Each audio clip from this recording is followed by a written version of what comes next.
할렐루야, 사랑하는 성도 여러분. 오늘이 교회 40주년을 맞이해서 함께 가지게 되는 특별 순예배 5주차입니다. 이번 순예배 주제는 맞춤 전도입니다. 오늘이 교회는 2001년부터 현재 이르기까지 새로운 전도 패러다임을 시행하고 있습니다. 맞춤 전도라고 일컫는 이 전도 패러다임은 복음을 전하는 전달자 중심의 패러다임에서 복음을 듣고 받아들이는 수용자 입장, 또 복음을 들어야 하는 전도 대상자 중심의 전도 패러다임이라고 말할 수가 있습니다. 복음을 전해 듣는 사람들의 상황과 삶의 문제, 정서적인 필요, 그리고 사회적 상황을 알지 못하고 우리가 깨달은 복음, 또 내가 전하고자 하는 말씀을 전하는 방향으로 지금까지 전도가 이루어져 왔습니다. 이러한 전도가 효과가 없는 것은 아닙니다. 복음의 능력은 어떤 사람, 어떤 대상에든지 전해질 때 성령님께서 역사하시는 그 은혜를 우리가 체험할 수 있기 때문입니다. 그러나 때로 복음을 전하는 자들이 자신이 전하고자 하는 그 내용에 몰두하다 보면 그 복음을 전해 듣는 사람들의 삶에 필요한 문제를 간과하기가 쉽습니다. 그러므로 동일한 복음을 전하면서도 복음을 듣는 전도 대상자의 입장과 상황과 필요에 보다 더 민감하게 우리가 배려하며 반응하며 복음을 전한다면 그 전도의 효과가 더 배가 될 것이라고 생각하는 것입니다.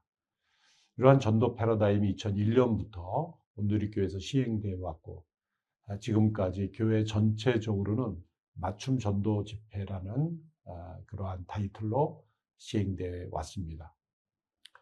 우리가 익숙한 교리적인 또 교회적인 언어로 복음을 전하는 것이 아니라 그 시대에 적합한 또 생활에 익숙한 언어를 통해 복음을 전하는 그런 방식으로 전해져 왔습니다. 지금까지 온누리 교회 전체적으로 통계를 보면 약 71번 지난 번에 열렸던 법조인 맞춤 전도 집회까지 71번 열렸고 총 참석한 대상자들이 38,657명이 참석했습니다.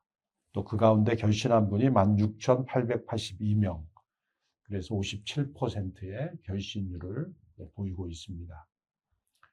이것은 이렇게 많은 사람들이 참석하고 또 복음을 듣고 영접하게 된 것은 온누리교회가 단지 대형교회이기 때문이 아닙니다. 이런 맞춤 전도 패러다임이 이 시대에 적합한 패러다임이라는 것을 보여주는 증거라고 말할 수 있습니다. 더 나아가 일본의 복음을 전하는 러브소나타도 일본이라는 한 국가에 맞춤화된 국가적 맞춤 전도 집회라고 말할 수가 있는 것이죠.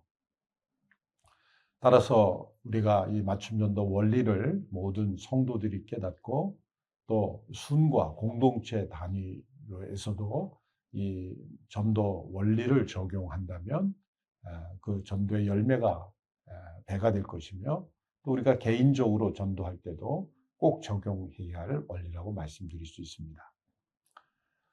먼저 이 맞춤 전도의 원리는 예수님의 전도 패러다임에서 우리가 발견됩니다. 예수님께서 복음서에서 복음을 전하실 때 그 대상자마다 그 내용이 다 다르셨다는 것에 우리는 주목해야 합니다. 대상자별로 예수님께서는 다른 대화의 내용으로 하나님 나라의 복음을 전하셨습니다. 대표적으로 요한복음 3장에 보면 니고데모에게 복음을 전하실 때 예수님께서는 하나님 나라의 신학적 개념으로 복음을 전하셨습니다. 밤늦게 찾아온 니고데모에게 예수님께서 단도직입적으로 말씀하십니다. 내가 거듭나지 아니하면 하나님 나라에 들어갈 수 없다.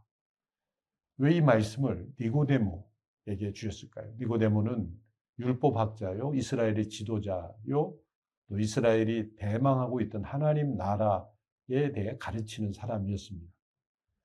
그러므로 이 니고데모의 인식 속에는 이미 자신들은 하나님 나라의 백성이라고 생각했고 그 하나님 나라의 회복을 기대하고 있었던 것입니다.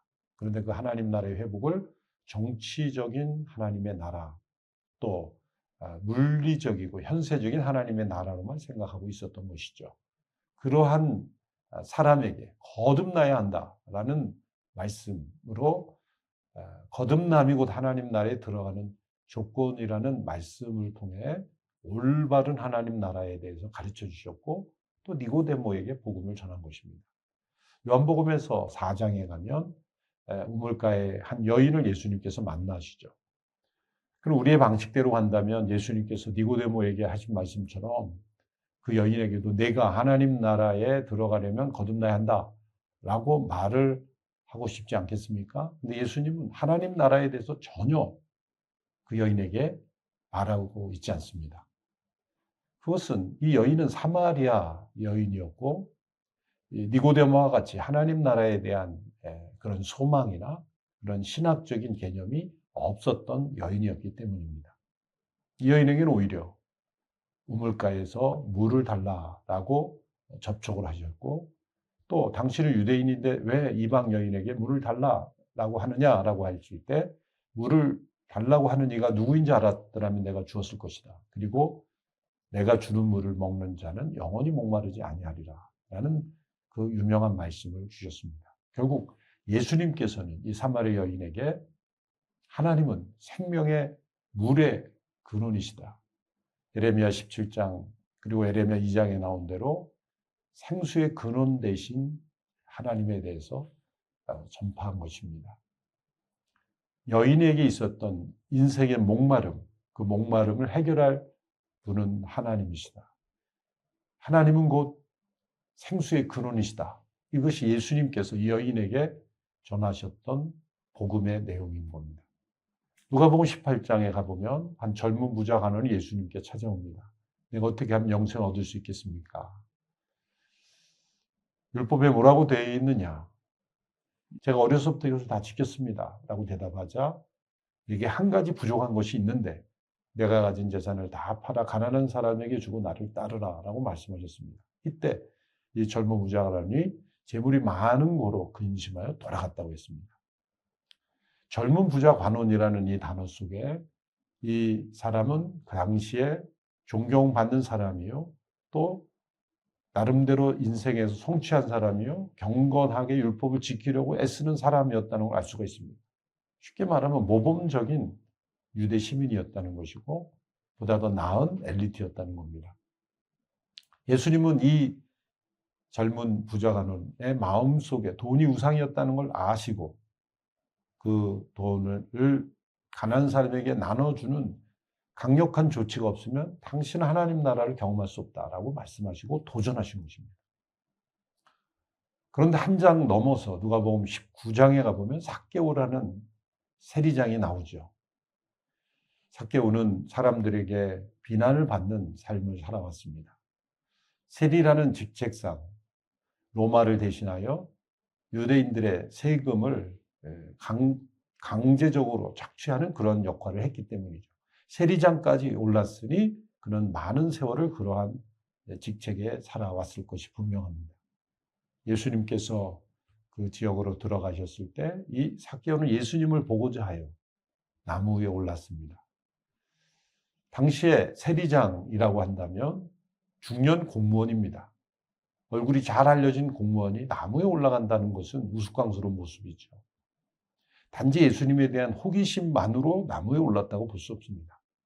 뭔가 삶의 위기에 처한 절박한 상황이 아니면 이런 행동이 나올 수가 없는 것입니다. 삭개오는 예수님을 멀리서 보고자 했으나 나무 위에 있는 삭개오를 예수님은 알아보시고 삭개오야 내려오라 내가 내 집에 유하여 하겠다라고 말씀하셨습니다. 유대인의 관습에 있어 그 집에 머물겠다고 하신 말씀은 친구가 되고 싶다는 말씀이죠. 사람들은 수군거렸습니다. 저가 누구인지를 안다면 그런 말씀하실 수가 없다라는 것입니다. 자, 18장에 나오는 예수님께서 주신 대화, 19장에 나오는 대화가 뭔가 바뀐 것처럼 보입니다. 젊은 부자 간원에게는 내가 내 집에 좀 머물러야 되겠다라고 한다면 사람들이 예수님과 잘 어울리는 사람이라고 생각했을 겁니다. 삭개오에게는 책망하시면서 내가 가진 재물을 다 팔아 가난한 사람에게 주고 나를 따르라 그랬으면 박수를 받았을 겁니다. 예수님은 정반대의 메시지를 던지신 것이죠. 젊은 부자 간원에게는 도전하시고 삭개오에게는 친구가 되어주시는 위로와 격려를 주셨습니다. 결론은 젊은 부자 간원은 돌아갔고 삭개오는 자발적으로 자신의 재산을 팔아 가난한 사람에게 주는 변화가 일어났습니다. 예수님은 사람들의 눈에 보이지 않는 그 대상자의 필요와 문제를 꿰뚫어 보고 계셨던 것입니다. 우리는 예수님처럼 이렇게 꿰뚫어 볼 능력은 없습니다. 그래서 우리는 기도하고 또 조사하고 연구하고 또 관계를 통해서 다른 사람의 문제를 깊이 이해하려고 노력해야 하는 것입니다. 사도 바울은 고린도전서 9장에서 자신의 모든 사역의 원리를 이렇게 표현하고 있습니다. 고린도전서 9장 18절에서 22절의 말씀을 우리 자막을 통해서 함께 읽겠습니다. 그렇다면 어떻게 해야 내게 상이 있겠습니까? 그것은 내가 복음을 전할 때 값없이 전하고 전도자로서 내 권리를 다 사용하지 않는 것입니다. 내가 모든 사람에 대해 자유로우나 스스로 모든 사람에게 종이 됐습니다. 이는 내가 더 많은 사람을 얻기 위해서입니다. 유대 사람들에게 내가 유대 사람처럼 된 것은 유대 사람을 얻기 위해서입니다. 나 자신이 율법 아래 있지 않지만 율법 아래 있는 사람들에게 내가 율법 아래 있는 것처럼 사람처럼 된 것은 그들을 얻기 위해서입니다. 내가 그리스도의 율법 아래 있기 때문에 하나님의 율법을 떠난 사람이 아니지만 율법 없는 사람들에게 율법 없는 사람처럼 된 것은 그들을 얻기 위해서입니다. 연약한 사람들에게 내가 연약한 사람처럼 된 것은 연약한 사람들을 얻기 위해서입니다. 내가 여러 사람에게 여러 모양이 된 것은 어떻게든지 몇 사람이라도 더 구원하기 위함입니다. 사도 바울이 몇 사람이라도 더 구원하고자 자신이 어떻게 복음을 전했는지를 설명합니다. 나는 모든 일에 자유하나 스스로 종이 되었다. 자신의 권리를 스스로 내려놓는 자세인 것이죠. 두 번째로 여러 사람에게 여러 모양이 되었다. 율법 없는 자에게 율법 없는 자와 같이 되었고 율법 있는 자는 율법 있는 자와 같이 되었다. 이 말씀은 유대인들에게 복음을 전할 때는 구약을 인용하면서 복음을 전했고 또 율법을 전혀 지식이 없는 이방인들에게 복음을 전할 때는 구약을 인용하지 않고 당시의 문화나 문학이나 사회의 그러한 내용을 통해서 복음을 전했다는 거죠. 사람들의 있는 종교적 심리 또 사람들의 문화적 관념 이런 걸 통해서 복음을 전했다는 겁니다. 대표적인 예가 사도행전에 나타나죠. 사도행전 13장의 비시디 안디옥의 회당에서 바울이 복음을 전할 때 그는 구약의 성취로 오신 예수님을 전합니다. 많은 구약을 인용합니다. 그런데 사도행전 17장의 아레오바고 광장에서 복음을 전할 때는 구약 인용이 전혀 나타나지 않습니다. 왜냐하면 그들은 구약을 전혀 알지도 못하는 사람들이기 때문이죠. 도리어 헬라의 식구를 인용합니다. 우리가 그를 힘입어 기동하여 사느니라. 우리가 그를 힘입어 산다라고 당시 헬라 시인들이 말했던 시에 그는 하나님이 아닙니다. 그들이 말했던 것은 아폴로 신입니다. 그런데 과감하게 그 시를 인용하여 당신들이 우리가 힘입어 산다라고 말했던 그가 아폴로가 아니라 창조주 하나님이다 라고 설명하는 거죠. 또 아테네 신전에 있을 때 그들이 많은 우상을 만들어 놓고 그 신들의 이름을 다 적어 놓고 나서 마지막에 알지 못하는 신에게라고 이름을 붙여놓은 것을 보았다고 말합니다. 그 알지 못하는 신에게라고 이름을 붙인 이유는 불안하기 때문이죠. 혹 우리가 모르는 신이 있으면 어떡하나 불안한 마음으로 알지 못하는 신에게라고 이름을 붙여놓은 겁니다. 사도 바울이 그것을 픽업하여 복음을 전한 겁니다. 당신들이 알지 못하는 신이 있다고 써붙여놨는데 그 알지 못하는 신을 내가 너희들에게 알려주겠다. 그분 바로 천지를 창조하신 창조주 하나님이시다. 손으로 만든 신의 전에 거하지 아니하는 만물을 창조하신 하나님이 그분이시다. 이렇게 복음을 전했던 겁니다. 이렇게 사도행전 13장의 비시디아 안디옥의 설교와 아레오바고 광장에서의 이 바울의 설교는 전혀 다른 내용과 어프로치를 전하고 있습니다. 율법 있는 자에게는 율법 있는 자와 같이, 율법 없는 자에게는 율법 없는 자와 같이. 사역에서도 마찬가지죠. 디도라는 제자에게는 할례를 절대로 받지 않도록 했습니다. 근데 디모데에게는 할례를 받으라고 권합니다. 왜 이런 서로 다른 카멜레온 같이 서로 다른 그런 사역의 방향을 정하는 것일까요? 복음을 듣는 사람들이 디도가 사역하는 대상은 할례를 받아서는 안 되는 사람이었고, 디모데가 사역하는 대상은 할례를 받는 것이 더 복음 전파에 도움이 되었기 때문입니다. 모든 초점이 어디에 있습니까? 복음을 듣는 대상자에게 초점을 맞추고 여러 사람에게 여러 모양이 되었다는 겁니다. 왜냐하면 그들을 구원하고자 하였기 때문입니다. 이러한 맞춤전도 원리는 성경 전체에서 하나님의 맞춤 사역 혹은 원리에 나타납니다. 종교개혁자 장 칼뱅은 영어로 accommodation of God, 하나님의 맞춤이라는 주제를 깊이 연구한 종교개혁자입니다. 그는 세 가지 비유를 통해 하나님의 맞춤 사역을 설명합니다. 첫 번째는 아버지입니다. 아버지가 자녀에게 자녀의 눈높이에서 출발해서 그 자녀에게 맞추어 자신을 낮추어 설명해 주듯이 하나님은 우리 아버지로서 그렇게 대하십니다. 두 번째, 의사로서 환자를 대할 때 여러 명의 환자를 동시에 치료할 수는 없습니다. 한 사람 한 사람 치료하는 것이죠. 또 환자의 입장에서 환자의 문제 속에서 환자와 자신을 동일시하는 그런 의사가 훌륭한 의사죠. 그러면서도 그 병을 치료하는 거죠. 병원에 가보면 이 치과 치료를 받으면 훌륭한 치과 선생님은 이를 두들기며 여기가 아프시죠? 저기가 아프시죠? 그대로 들어맞습니다. 어떻게 내가 아픈 것을 아실까? 그것은 오랜 경험을 통해 환자의 입장에서 환자와 자신을 아이덴티피케이션 한 거죠. 그러면서 그 병을 치료할 수 있는 의사의 능력. 이것이 대상자 맞춤의 치료 아니겠습니까? 세 번째로 교사인 경우에 학생이 무엇을 모르고 또 학생이 그걸 깨닫게 하기 위해서는 학생 입장으로 내려가야 훌륭한 교사인 겁니다. 자신이 아는 지식을 털어놓는다든지 학생은 이해하지 못하는데 학생 입장으로 내려가지 못한다면 훌륭한 교사가 되지 못하죠.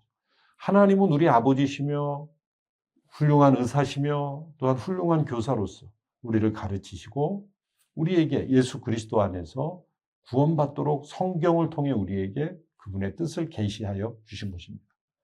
우리에게 성경을 주신 것 자체가 하나님의 낮아지심이요. 또 예수 그리스도의 성육신을 통해 우리에게 하나님 나라로 들어갈 수 있는 길을 주셨고 성령님은 우리에게 그 복음을 전해서 깨달을 수 있도록 역사하셨습니다. 이 삼위일체 하나님의 맞춤 사역, 하나님의 이 맞춤, accommodation of God, 그리고 예수 그리스도의 성육신, incarnation of Jesus, Son, 그리고 성령님께서 우리 각 사람에게 복음을 적용하시는 contextualization of Holy Spirit, 성령님의 상황화, 이 세 가지가 바로 이 맞춤 전도의 신학적 원리인 것입니다. 선교지에서는 선교사들이 복음을 전할 때 그 복음을 전하는 대상자, 민족과 문화를 깊이 연구하고 또 그들에게 성육신적인 태도로 나아가려고 노력을 많이 합니다. 이러한 선교적 원리는 우리 복음을 전하는 우리들에게도 적용되어야 하는 것이 마땅합니다. 오늘 예수님께서 보여주신 원리대로 또 사도 바울의 원리대로 삼위일체 하나님의 이 맞춤 사역 원리가 우리의 전도에 적용되어야 합니다. 교회적으로는 맞춤 전도 집회라는 이름으로 함께 대상자를 정하여 함께 초청하여 복음을 전합니다. 우리 공동체와 순별로는 적은 인원을 초청하기 때문에 그 자체가 맞춤 사역이 되는 것입니다. 어떤 멋진 타이틀을 정하지 않아도 우리 순회 한 영혼을 초대해서 그 사람을 위한, 그 가정만을 위한 모임으로 우리가 만든다면 그 자체가 맞춤이 되는 거죠. 그분은 어떤 분인지를 우리가 서로 공유하고 기도하고 그분이 어떻게 마음을 열 수 있을까를 연구하고 또 그분에게 꼭 필요한 맞춤 메시지가 무엇일까라는 것을 순장님과 순원들이 함께 기도하는 가운데 때로는 누군가 간증을 하고 누군가 식사 대접을 하고 또 누군가 복음을 전하는 이러한 연합사역을 통해서 열린 순예배를 시행한다면 그 자체가 훌륭한 맞춤 전도인 것입니다. 공동체도 마찬가지입니다. 이제 국가적으로는 일본의 이 맞춤 전도 사역을 저희가 계속 시행하고 왔습니다. 많은 열매가 있었습니다. 주님 다시 오실 때까지 우리에게 주어진 이 전도의 소명을 다하기 위해서 한 영혼 한 영혼, 또 한 그룹 한 그룹, 한 나라 한 나라를, 또 한 민족 한 민족을, 한 종족 한 종족을 우리가 함께 품고 맞춤 전도를 통해 우리가 복음을 전하는 그러한 귀한 교회 되기를 바랍니다. 오늘 순에서 함께 어떻게 하면 우리가 열린 순예배를 통해 잃어버린 영혼을 전도하는 순이 될 것인가, 그런 공동체가 될 것인가를 함께 논의하고 기도하는 복된 자리가 되기를 바랍니다. 감사합니다.